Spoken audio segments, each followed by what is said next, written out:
안녕하세요. 저는 50대 여자입니다. 몇 년 전 저에게 놀라운 일이 일어났는데 그 일을 여러분께 한번 이야기하려고 해요. 저는 어렸을 때부터 엄마와 단둘이서 살았는데 저희 엄마의 직업은 무당이십니다.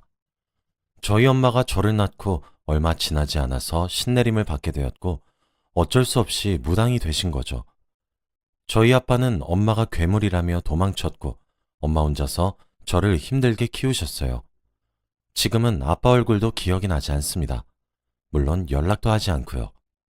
무당이라는 직업이 옛날에는 귀신을 본다며 괴물 취급을 받다 보니 어렸을 적에는 저희 엄마의 직업을 숨기고 다녔어요.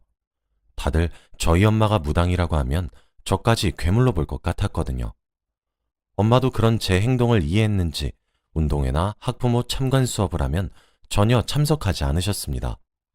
그래도 성인이 되니까 조금은 엄마가 그런 일을 한다는 것에 대해 부끄러움은 없어졌고 누군가 물어보면 선뜻 이야기하곤 했어요. 저는 평범한 회사를 다니면서 직장 생활을 하고 있었고 엄마는 사람들의 점을 봐주면서 일을 하고 있었습니다. 제 월급은 그렇게 많지도 적지도 않았고 저와 엄마가 살아갈 만큼의 적당한 월급이라 지극히 평범한 집안이었죠. 그런데 어느 날 친구가 갑자기 한 남자를 소개받을 생각이 없냐고 하더라고요. 저는 그 당시만 해도 돈을 버는 거에 급했고 얼른 엄마를 호강시켜드리고 싶다는 생각뿐이었기에 괜찮다고 거절했지만 친구는 너 이 남자 잡으면 인생 한 번에 피는 거라니까? 완전 부자야 부자 라고 하는 거 있죠. 저는 부자라는 단어에 혹해서 그 남자를 소개받기로 했습니다. 처음에는 부자는 어떻게 살아갈까 궁금해서 호기심으로 시작된 만남이었지만 그 남자는 생각외로 저와 가치관도 비슷했고 부자라고 해서 살아가는 방식이 크게 다르진 않더라고요. 처음에는 대화를 나누고 옷도 그렇게 고급스러워 보이진 않아서 첫날은 그 사람이 얼마나 부자인지 가늠조차 하지 못했습니다. 친구가 일부러 거짓말한 줄 알았죠. 만남을 계속 이어가다가 알게 된 사실이 우선 그 남자는 아파트가 4채가 있었고 건물도 3개나 있었습니다. 그리고 자신이 취미로 운영하고 있는 카페가 전국적으로 5개나 있다고 하더라고요. 저는 입이 떡 벌어졌고 할 말을 잃었습니다. 그리고 저를 데리러 오는 차들이 매일 바뀌었어요. 그 사람의 재력에 너무 놀랐고 매번 바뀌는 명품차에 도대체 차가 몇 대인지 궁금했죠. 다만 아쉬운 점은 그 사람과 저는 나이 차이가 9살이나 났습니다. 당시 28살이었던 저는 37살인 그가 너무 부담스러웠고 가볍게 만나고 싶었지만 그 사람은 그게 아닐까봐 걱정이 되더라고요. 그래도 결혼 걱정 때문에 나와 잘 맞는 사람을 내치는 건 아니라고 생각해서 우선 그 사람과 연애는 시작했고 대화도 잘 통하고 저에게 다정하게 잘해주어서 행복한 연애를 했어요. 그런데 그 사람 집에 가게 되었는데 드레스룸에는 명품으로 가득 차 있더라고요. 저는 태어나서 한 번도 명품을 사본 적이 없는데 그 사람을 만나고 나서 명품백도 선물 받아보고 구두, 액세서리 등등 정말 많은 명품을 받았습니다. 저는 오랜만에 동창회도 나갔더니 친구들이 다들 제 남자친구의 이야기를 듣고는 부러워하더라고요. 동창회가 끝나고 집으로 돌아가려고 하는데 남자친구가 저를 데리러 왔습니다. 외제차를 끌고 멋진 슈트를 빼입고 왔는데 친구들이 하나같이 부러운 눈빛으로 쳐다보더라고요. 저도 여자다 보니 남들이 저를 부러워하니까 기분은 좋더군요. 저는 그때 이 남자와 결혼을 하게 되면 앞으로 돈 걱정 없이 살 수 있겠구나 싶었고 엄마도 호강시켜주겠다는 제 목표도 한순간에 이룰 수 있을 것 같았어요. 그래서 저는 그날부터 오빠에게 결혼해달라고 매달렸고 그도 찬성했습니다. 저희는 결혼을 하기로 약속하고 저희 엄마를 만나러 갔어요. 그런데 엄마는 오빠가 저희 집에 발을 딛자마자 물러서지 못해? 라고 하는 겁니다. 저는 너무 놀라서 엄마, 왜 그래? 나랑 결혼할 사람이야. 라고 했더니 엄마는 절대 결혼은 안 된다고 했어요. 너 이 남자랑 결혼하면 인생 다 말아먹는다. 우리 집안에 폐만 끼칠 사람이야. 연애까진 봐주겠지만 결혼하면 엄마 몰라. 라고 하더라고요. 저는 그때까지만 해도 저와 오빠의 나이 차이가 9살이나 나니까 제가 못 믿어서 그런 무서운 핑계까지 대며 제 결혼을 반대하는 줄 알았어요. 엄마, 말이 너무 심한 거 아니야? 솔직히 막말로 무당인 엄마를 가지고 있는 딸을 누가 만나주겠어. 오빠 같은 사람이 사위로 오면 감사합니다 하고 엎드려 절을 해도 모자랄 판에 우리 집안에 폐를 끼쳐? 당장 오빠한테 사과해. 뭐? 결혼은 절대 안 돼. 자네는 기가 안 좋아서 우리 딸 옆에서 물러섰거라. 라고 하면서 오빠를 쫓아냈어요. 저는 오빠에게 미안하다고 연신 사과를 했고 그때 오빠의 표정은 별로 좋지 않아 보였습니다. 엄마는 끝까지 오빠에게 소금까지 뿌려대면서 나가라고 다시는 우리 딸 옆에 얼씬도 하지 말라고 소리쳤어요. 저는 그런 엄마가 너무 미웠고 어릴 때부터 지금까지 나한테 피해만 끼치는 엄마가 차라리 없어졌으면 좋겠다는 나쁜 생각까지 했죠. 그래도 오빠는 저를 꼭 안아주면서 난 괜찮아. 어머니가 저렇게 반대하시면 어쩔 수 없지. 라고 하더라고요. 그런 오빠를 보니까 더 결혼에 대한 오기가 생겼고 저는 그냥 오빠에게 엄마 의견은 필요 없어. 결혼은 우리가 하지 엄마가 해? 결혼식장에는 엄마 대행 쓰면 돼. 요즘 다 그렇게 해. 라고 하면서 엄마의 반대를 무시하고 결혼을 하기로 했습니다. 다행히 오빠의 어머니는 저를 반갑게 맞이해주면서 딸같이 대우해주니 차라리 이런 평범한 엄마 밑에서 살았으면 얼마나 좋았을까라는 생각도 했어요.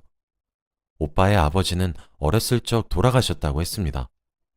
아무튼 저는 해외에서 오빠와 성대하게 결혼식을 올렸고 당연히 엄마는 오시지 않았죠.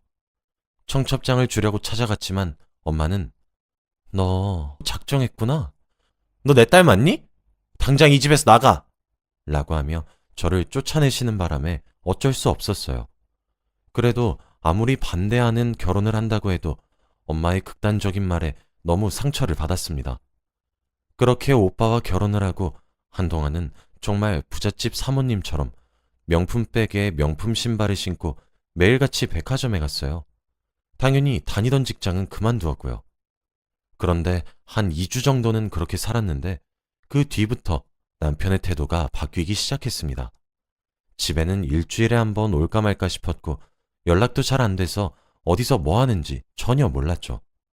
처음에는 많이 바쁜가 보다 싶었지만 점점 시간이 지나도 저를 찾지 않는 남편을 보니까 결혼한 사이는 맞는 건지 의문이 들었고 대충 느낌이 오더라고요. 처음에는 여자가 생긴 줄 알았습니다. 그래서 남편 몰래 남편의 휴대폰을 몰래 열어보면서 여자들과 대화한 내용들을 다 훑어보았지만 전혀 연인 관계의 대화를 나눈 사람은 없더라고요. 남편 차의 블랙박스를 보아도 평범하게 카페 갔다가 골프 치러 갔다가 하는 그런 장면밖에 없었죠. 그래서 저는 남편의 다른 집에 분명 여자가 있을 것 같아서 남편의 남은 집을 다 가봤지만 텅텅 비어 있었고 아무도 거기서 살고 있지 않았습니다. 도대체 이 사람이 왜 집에 들어오지 않고 왜 이렇게 돌아다니는지 의문이 들었죠. 그런데 어느 날은 갑자기 집에 돌아왔는데 온 집안에 빨간 딱지로 가득한 겁니다. TV에서만 보던 채무자에게 붙여지는 빨간 딱지였어요. 냉장고나 TV뿐만 아니라 온 가구에 다 붙어 있어서 곧장 남편에게 전화라니 미안하다 라는 말뿐이더군요. 알고 보니 남편은 재력가가 아니라 채무자였던 것이었습니다. 그런데 남편은 돌아가신 아버지 때문이라고 둘러댔고 그때 저는 남편 말을 철석같이 믿었어요.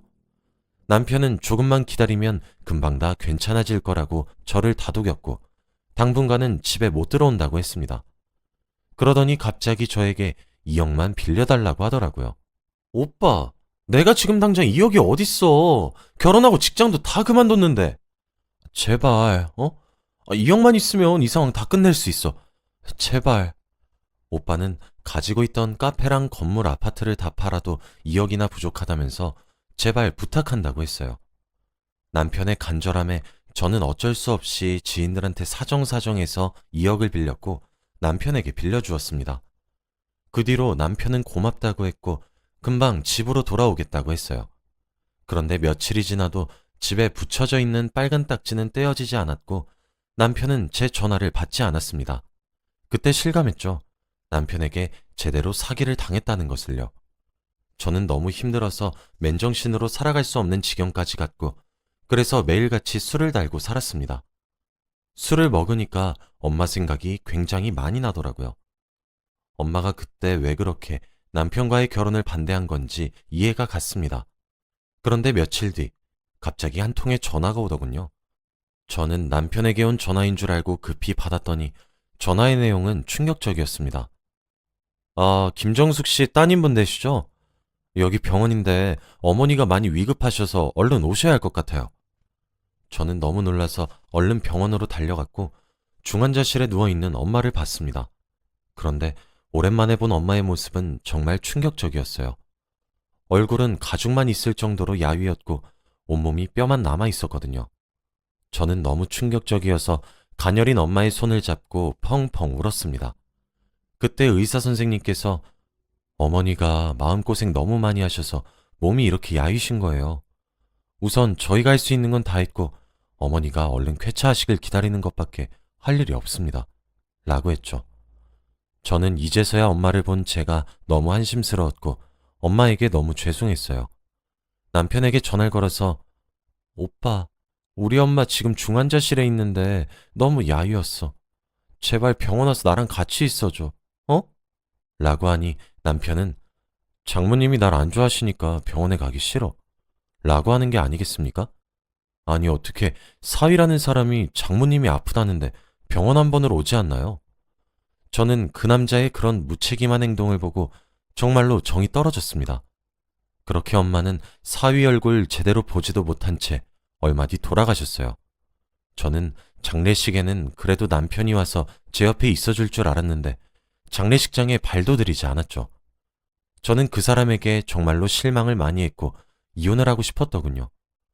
엄마의 장례가 끝나고 전에 살던 집으로 가서 엄마의 물건을 하나씩 만졌는데 제 방은 제가 집을 나갈 때와 똑같이 정리되어 있더군요. 엄마는 늘 제가 집으로 돌아오길 기다리고 있었던 것입니다. 그때 엄마 생각에 정말 많은 눈물을 흘렸던 것 같네요. 그리고 엄마가 일하는 곳은 자주 들어가 보지 않았는데 그곳에 들어가서 엄마가 일을 어떻게 해왔는지 보고 있었어요. 엄마의 손길을 느끼고 있을 때 서랍 속에서 편지 한 통을 발견했는데 봉투에 내 딸 서진이에게 라는 문구가 있었습니다. 엄마의 글씨체였고 저는 그 봉투를 열어서 안에 담긴 편지를 읽었는데 내용은 정말 충격적이었어요. 서진아, 엄마야. 지금 이 편지 읽고 있을 때쯤이면 엄마가 많이 야위어서 세상을 떠나고 우리 딸이 엄마 일했던 곳을 보러 방에 들어왔다는 거겠지? 서진아, 엄마가 열심히 네 남편의 악행을 막기 위해서 노력했지만 내 기만 잔뜩 빼앗겼어.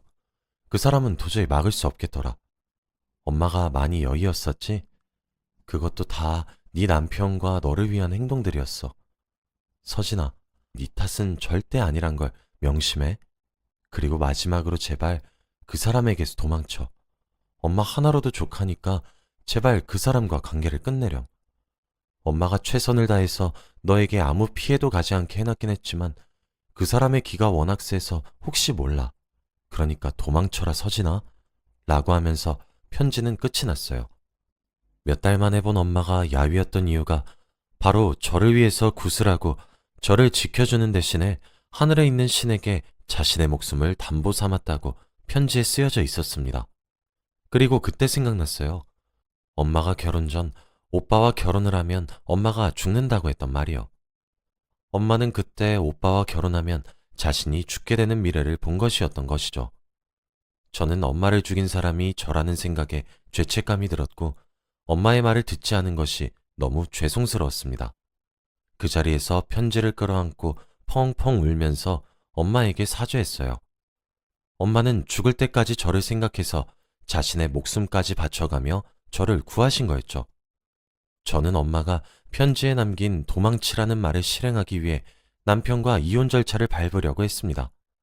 그리고 집에 가니 웬일로 남편이 있더라고요. 그런데 남편의 손에는 엄마의 조의금이 들어있는 흰 봉투가 있었습니다. 오빠, 그거 들고 어디 가려고? 아니, 나는 너 힘들까봐 이거 내가 관리하려고 했지. 뭐? 당장 일이네? 내가 오빠 뭘 믿고 이 돈을 맡겨? 진짜 나 딱 한 번만 믿어줘. 내가 관리하고 필요할 때마다 꼭 줄게. 어? 라고 하면서 집을 뛰쳐나가더군요. 저는 뛰어가는 남편을 따라가면서 얼른 내놓으라고 외쳤지만 남편의 뜀박질은 멈출 생각이 없었어요. 그렇게 남편은 도망쳤고 역시나 집에도 들어오지 않으면서 제 연락도 받지 않았습니다. 남편은 저희 엄마의 조의금까지 탐냈던 것이었죠. 저는 엄마가 돌아가시니까 이때까지의 모든 퍼즐이 맞추어지더라고요. 그때 저희 엄마를 처음 만나고 오빠가 왜 표정이 안 좋았는지 이해가 됐습니다. 남편은 채무자니까 집안에 폐만 끼친다는 말이 다 맞는 거였거든요. 남편도 그걸 알고 표정이 일그러졌나 봐요. 그리고 제가 사기 결혼을 당했다는 것도 느끼게 해주었습니다. 저는 남편에게 2억과 엄마의 조의금까지 뺏겼잖아요. 바로 이혼소송을 진행했어요. 없는 돈을 끌어모아서 이혼 전문 변호사를 찾아가서는 제가 당했던 모든 일들을 다 이야기했죠. 남편은 채무자인 사실을 숨기고 재력가인 척 위장하면서 저에게 사기 결혼을 했던 것과 2억과 엄마의 조의금까지 빼앗아간 것까지 아주 많은 죄를 지었더군요. 저는 우선 바로 남편에게 돈을 빼앗겼다며 경찰서에 신고를 했고 이혼소송도 진행했습니다. 그러니 제 연락은 한 번도 받지 않던 남편에게서 먼저 연락이 오더라고요. 그렇게 저희는 이혼을 하기로 했습니다. 그리고 또 하나 충격적인 사실을 알아냈어요. 바로 제가 남편의 첫 번째 아내가 아니었습니다. 이혼할 때 보니 제가 남편의 5번째 와이프였던 거 있죠? 혼인신고를 할 때는 제가 가지 않고 남편 혼자서 갔어서 알 수 없었는데 지금에서야 알게 되니까 너무 충격적이었습니다. 남편은 미안하다고 사과를 하면서 죽을 죄를 지었다고 하더라고요. 저는 그 사람을 정말 어떻게 해버리고 싶었고 그 사람의 멱살을 잡으면서 네가 우리 엄마 죽인 거야 라고 했어요. 그래도 그 사람은 계속해서 미안하다고만 할 뿐 변명도 하지 않았습니다. 그렇게 저는 그 사람과 이혼을 하고 다행히도 전에 다니던 회사에서 먼저 연락이 와서 지금까지도 그 회사에 다니고 있네요. 그 사람과 이혼을 하고 난 뒤부터 한 번도 본 적이 없습니다. 그런데 얼마 전 저와 전 남편을 소개시켜 주었던 친구에게 연락이 왔어요. 친구의 말에 의하면 제 전 남편은 앞으로 30억의 빚이 더 있을 거라고 하더라고요. 평생 돈만 갚다가 죽어야 하는 신세가 된 거죠. 그리고 돈이 갚아도 줄어들 생각을 안 하니까 사채까지 쓴 모양입니다. 다행히도 그 사람과 제 사이에 아이가 없어서 얼마나 다행인 줄 몰라요. 혹시 아나요? 남편이 죽고 나면 아이에게 빚이 양도될지 말이죠. 아무튼 제 파란만장한 결혼 이야기는 여기서 끝이에요. 더 이상 아무도 믿지 못하겠습니다. 그렇게 다정하고 모든 것이 완벽해 보이던 그 사람도 알고 보니 채무자였고 저를 속이면서 사기 결혼을 했던 것이니까요. 여러분도 돈에 속아서 함부로 결혼하지 마세요. 돈이 다가 아니라는 것을 이제서야 알았습니다. 곧 엄마의 기일이 다가오는데 항상 이맘때쯤이면 엄마가 꿈에 나와서 늘 저에게 딸, 네 탓 아니야. 엄마 괜찮아. 라는 말을 하고 사라지십니다. 아직까지도 엄마를 죽게 만든 것이 제 잘못 같아요. 늘 사죄하는 마음으로 살겠습니다. 제 이야기는 여기까지고 들어주셔서 감사합니다.